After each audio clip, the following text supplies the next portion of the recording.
नमस्कार। जोहार। आप देख रहे हैं बिटर ट्रूथ। झारखंड में विधानसभा चुनाव चल रहे हैं। एक चरण का जो मतदान है वो हो चुका है, एक और चरण का मतदान बाकी है। चुनाव प्रचार जोर शोर से है, चाहे भारतीय प्रधानमंत्री हो, चाहे झारखंड के मुख्यमंत्री हो, कांग्रेस के राहुल गांधी हो, ये सारे लोग अपना चुनाव प्रचार कर रहे हैं और जी तोड़ कोशिश कर रहे हैं कि झारखंड में सत्ता में वापसी की जाए। बट झारखंड मुक्ति मोर्चा को एक बड़ा झटका लगा है। मुख्यमंत्री हेमंत सोरेन को एक बड़ा झटका लगा है चुनाव के बीच ही। चुनाव के बीच झारखंड मुक्ति मोर्चा के विधायक, जी हां आप सही सुन रहे हैं, विधायक भारतीय जनता पार्टी में शामिल हो गए हैं। और जब भारतीय जनता पार्टी में विधायक शामिल हो गए हैं तो कहीं ना कहीं यह पार्टी के लिए बड़ी झटका है। चुनाव के समय अगर ये विधायक निर्दलीय लड़ जाता, वो सारी चीज हो जाती तो अलग चीज, किसी दूसरे पार्टी में शामिल हो जाता।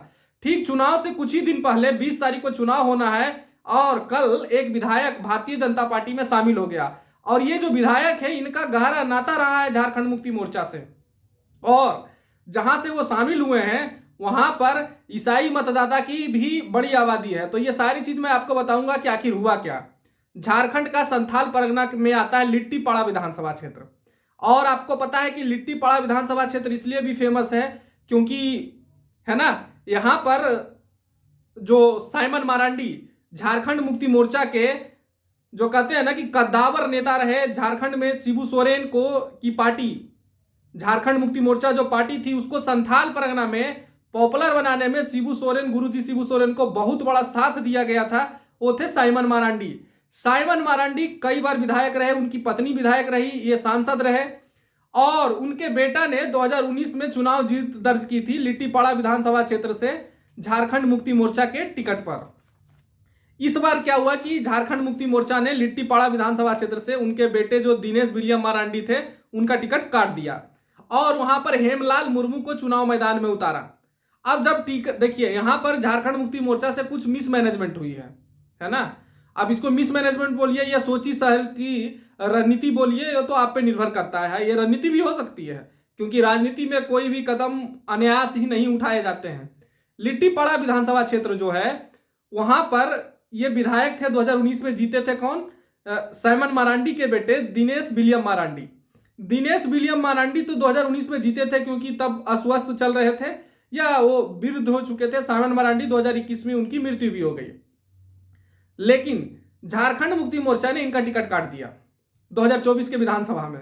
इसके कई कारण रहे, खैर जो भी रहा, कुछ ऑफकोर्स हेमंत सोरेन से बनाव भी नहीं था, तो इस तरह की चीजें रहेगी तो आप जो पार्टी में सर्वोच्च रहिएगा तो, है ना, तो इस तरह की स्थितियां और परिस्थितियां भी हुई। पर जब इनका टिकट कटा तब भी ये जो दिनेश विलियम मारांडी है कहीं और किसी पार्टी में शामिल नहीं हो गए। लेकिन झारखंड मुक्ति मोर्चा ने जिसको टिकट दिया हेमलाल मुर्मू को। हेमलाल मुर्मू भी झारखंड मुक्ति मोर्चा के एक समय में कद्दावर नेता हुआ करते थे, लेकिन बीजेपी में शामिल हो गए थे। फिर से इन्होंने झारखंड मुक्ति मोर्चा का दामन थामा और झारखंड मुक्ति मोर्चा ने इनका टिकट काट करके, दिनेश विलियम मारांडी का टिकट काट करके दे दिया कि इनको, हेमलाल मुर्मू को।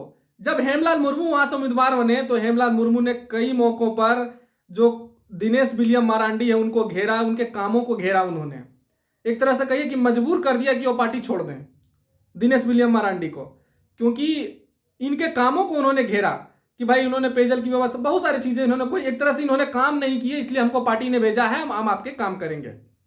तो देखिए ये बात भी सच है कि भाई विधायक तो आप ही के थे, हाँ, सरकार आप ही की थी, तो जब ये काम नहीं कर रहे थे तो आप क्यों नहीं इन पर कार्रवाई किए। बात यहाँ उठती है। खैर राजनीति में ये सारी चीजें होती है। तो ये सारी चीजें हुई। फिर भारतीय जनता पार्टी, तो आपको पता ही है कि इस तरह की हरकतें करिएगा तो भारतीय जनता पार्टी कोशिश करेगी कि किसी भी तरीके से इनको अपने पाले में शामिल कर लिया जाए। तो दिनेश विलियम मारांडी को भारतीय जनता पार्टी ने अपने पार्टी में शामिल करवा लिया। और जब शामिल हुए तो दिनेश विलियम मारांडी ने अपने सरकार को घेरा भी, हाँ, कि करप्ट सरकार है, स्कैम से घिरी हुई है, बाहरी लोगों का जमावड़ा है, तो ये सारी चीज इन्होंने बोला। अब यहाँ पर मैं बड़ा झटका क्यों बोल रहा हूँ, इसलिए बोल रहा हूँ कि दिनेश विलियम मारांडी जिस समुदाय से आते हैं तो वहां पर जो है खासकर ईसाई मतदाता की अच्छी खासी संख्या, आपको पता है बहुत सारे ट्राइबल का धर्मांतरण हो गया है, अब वो ईसाई फेथ को मानते हैं। तो अगर उनमें से इन्होंने कुछ वोट अपने पक्ष में ले आए और दिनेश विलियम मारांडी के जो पिताजी हैं, माताजी कई बार विधायक रही है, तो उनके प्रभाव को यूज करके कुछ वोटों को अगर मोबिलाइज कर लिया इन्होंने भारतीय जनता पार्टी के पक्ष में, अभी भी 3-4 दिन है, तो कहीं ना कहीं परेशानी हो सकती है, क्योंकि पिछला बार भी बीजेपी यहाँ बहुत बड़े मार्जिन से नहीं हारा था, 13,000 के वोट से बीजेपी हारा था। और यहाँ जेएमएम का भी सोची समझी रणनीति हो सकती है, क्योंकि जेएमएम के इंटरनल सर्वे में यह बात आई होगी कि दिनेश विलियम मरांडी हार रहे हैं, है ना, इनका काम अच्छा नहीं है और भी सारी चीजें हैं, तो भाई इनके काम को नकार दिया जाए, ये काम अच्छा नहीं करे थे इसका, इसलिए हमने इनका टिकट काटा और दूसरे लोगों को हमने उतार दिया। तो ये सारी स्थितियां और परिस्थितियां हो सकती है। जो भी देख रहे हैं बहुत बहुत धन्यवाद। चैनल को सब्सक्राइब करिए, लाइक करिए, शेयर करिए। जय हिंद, जय भारत, जोहार, धन्यवाद।